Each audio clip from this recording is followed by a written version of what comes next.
Welcome back to the channel, everybody. Thank you so much for joining me and allowing me to continue to be your daily advocate. If you're new here or you're not subscribed for any reason, please do me a huge favor and hit the subscribe button. Thank you to all of you who have been watching and following me for so long. It truly means a lot, and I'm glad that I can be this person. Ripple is absolutely blasting the SEC for the BS shenanigans they have been bringing to this case. They are in full-on attack mode, and I have already seen multiple lawyers coming out and saying that they think Ripple should win this motion hands down based on the response they brought today. Definitely stick around for that. But beforehand, I wanted to go over this. This has to do with the meeting between Elad Roisman, Brad Garlinghouse, and Jay Clayton, in which Elad Roisman specifically told Brad Garlinghouse that he did not believe XRP was a security. This motion is huge. Ripple is currently trying to get these notes because it is so obvious that if Elad Roisman was telling Brad Garlinghouse in this meeting that he did not believe XRP was a security, then Ripple or Brad Garlinghouse in no way should have ever thought that XRP could one day be declared a security. If the OWN commission and high-level commissioners at this commission were going out of their way to tell Ripple that they did not believe XRP was a security, well, that is clear-cut evidence to the court that XRP was never a security in the eyes of the SEC. Because if it was, the commissioners wouldn't tell Ripple that XRP was not a security. This is a massive issue for the SEC because this is their own commissioners specifically contradicting their entire case against Ripple. This is huge, but the reason why I wanted to bring this up, and I covered this extensively in my video yesterday, so make sure you guys check that out if you want to know more about this. But the reason this is so big is because actually Jeremy Hogan tweeted out today, he said, "I don't think the judge orders these notes to be produced. The SEC does a good job of laying out this argument in the first place, and I think the second and third arguments are particularly compelling." So you might read that and be like, oh, that stinks. Like, it would have been huge for Ripple to get these notes, but you need to consider two things that I think are critical, and that's really why I wanted to bring this up today. One, Ripple already knows what these notes said. Brad Garlinghouse was in the meeting, so he already has a very good idea of what was said. But more importantly, the court actually already has these notes. So the SEC has already been forced to hand over these notes to the court. So the court knows that the SEC commissioners were telling Brad Garlinghouse that they do not think XRP is a security. This goes such a long way when this case comes to summary judgment. If this case actually goes to summary judgment, and I think the SEC cannot let it get there because that is a huge liability for them, the court is going to see notes from the SEC telling Ripple that XRP was not a security. So this is so damning to the SEC, and I just wanted to point out that it's just important that despite the fact that Jeremy Hogan does not think Ripple is going to get these notes, the SEC has already seen them. Ripple knows what these notes said. So this was more of an extra precaution that Ripple is trying to take. For whatever reason, you always want to go farther than you have to in these court cases, try to win on everything you possibly can. But either way, I just wanted to point out to you guys and make sure you guys knew the SEC has these notes. They are going to read through and see that the SEC commissioners were telling Ripple XRP is not a security. This is so damning for their case. I do not see how the SEC would dare to go to summary judgment because the court is going to read this and say, yeah, so you're suing Ripple saying they should have known XRP was a security while you're telling them it's not a security. It doesn't make any sense. And that's why I am convinced that Ripple is actually the party who's been holding out, not wanting to settle this thing, because their case is so strong. I personally think that the SEC is actually the party who has likely probably wanted to settle this case for a while now, but Ripple's not coming to the table because they are destroying the SEC in this case. If the judge has these notes of the SEC telling Ripple they do not think XRP is a security, and then they have a lawsuit against Ripple for XRP being a security, then they do not want the judge to make this call. Let's keep moving though, and just some more notes on that. Another interesting thing from this motion that I didn't cover was the fact that the SEC is still trying to say that Brad Garlinghouse, when he was selling XRP, was acting in a way in which he had knowledge that the conduct was wrongful. And I thought this was just so ironic because as Brad Garlinghouse is selling his XRP and the SEC is claiming that he knew he shouldn't have been doing this, The SEC is literally telling him XRP is not a security. The SEC is still legally allowed to trade XRP based on their own guidelines, and they're running an XRP validator on the network, proving that XRP fundamentally has utility and is not a security. It is so absurd that the SEC is trying to say that Brad Garlinghouse was knowingly doing the wrong thing when they didn't even have any guidelines to tell him he was doing the wrong thing. It is so crazy, and it is just so unfortunate that we have such a corrupt agency going after such an amazing American company. Don't worry, guys, it will end. We will be on the right side of this. But now it's time to get into Ripple's most recent filing in this SEC case, and this has to do with them addressing the SEC's 180 on William Hinman's free pass speech. So we know at first the SEC tried to say it was all Hinman's personal opinion because they were terrified that Ripple was going to go to the court and say Hinman said Ethereum was not a security, so we can compare XRP to Ethereum, and therefore, based on what Hinman said, XRP is also not a security.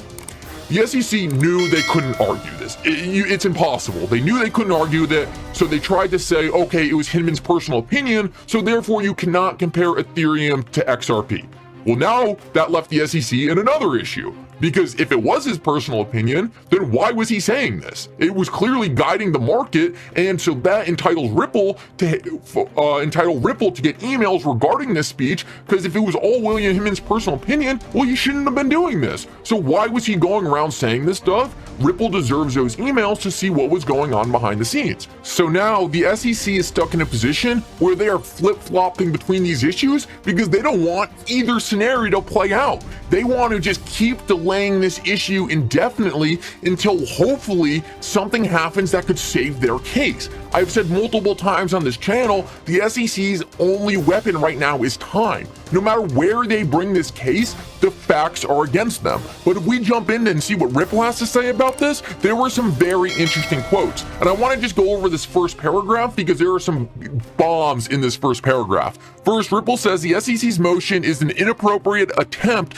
to do over simply because it is unhappy with the court's order in the prior briefing. So right here, right off the bat, we have Ripple calling out the SEC and saying, you didn't bring any new evidence to the table. You just want a do-over because you know you were screwed in this scenario. The facts are against you, and now you're simply trying to refile and change your opinion on this speech because you know it's going to hurt you really badly if the order goes through like this. They say the SEC makes no pretense that demanding a standard for reconsideration is satisfied here, essentially saying they haven't said anything on why there would be any substance for them to change their mind. The facts are the facts, and it was already settled by the court that this was Hinman's personal opinion. The court said that. So why are they trying to do a 180 if the facts never changed?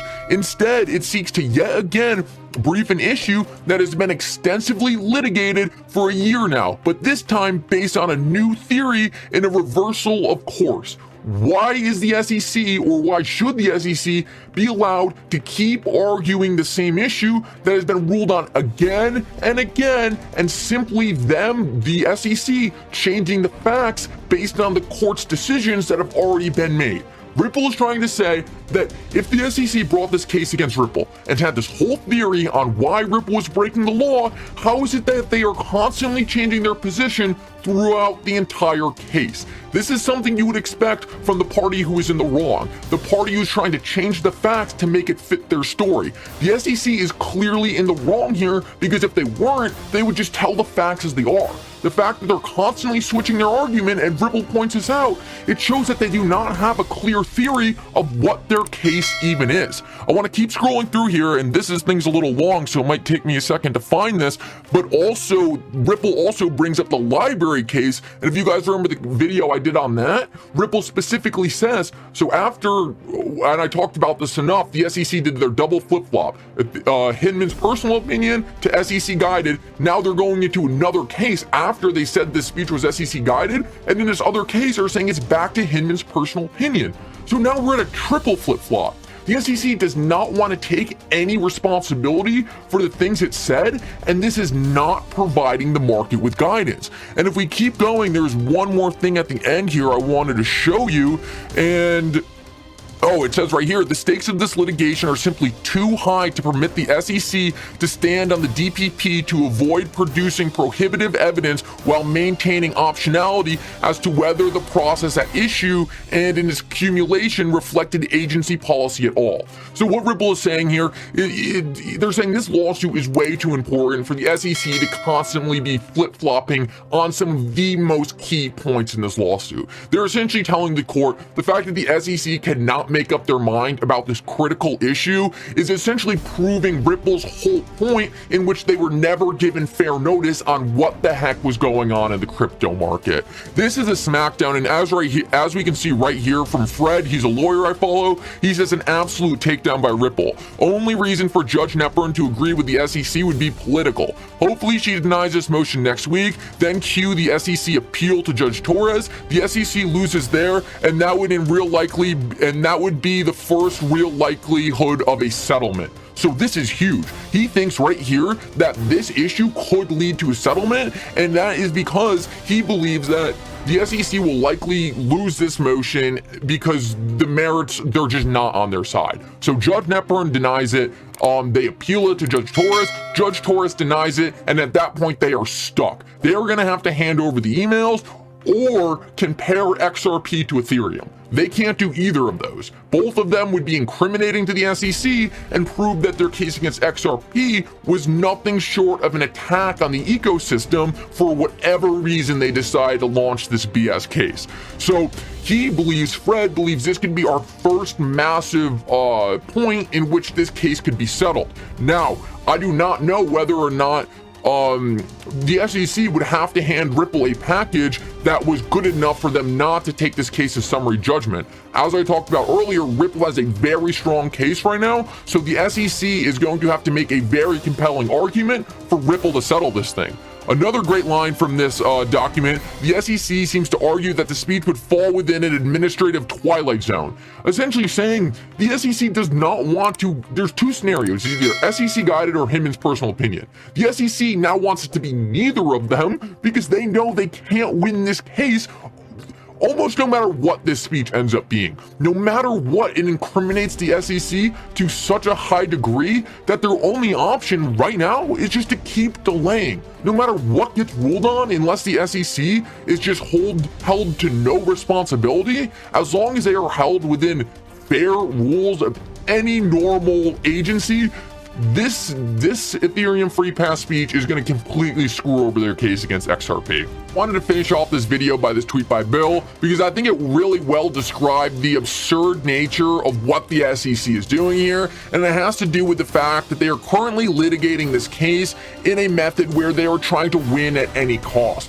They're not trying to be a responsible regulator. They're not looking out for the retail investor, and they're not lawyering this case in an ethical manner. They are doing whatever it takes to win, whether it's lying, whether it's changing the facts, whether it's simply delaying because they know they don't have the merits behind them. They are doing anything they can to win, completely regardless of whether it's right or wrong. It is so disgusting to see this out of an agency that's supposed to be looking out for us. That is clearly not their motive here. And that's kind of the most upsetting thing about everything here. This has nothing to do with Ripple being a bad company. This has nothing to do with Ripple doing anything wrong. This is a straight up power move by the SEC. So enjoy your day, everybody. I'm always here for you. Leave any comments or questions below, and be sure to subscribe.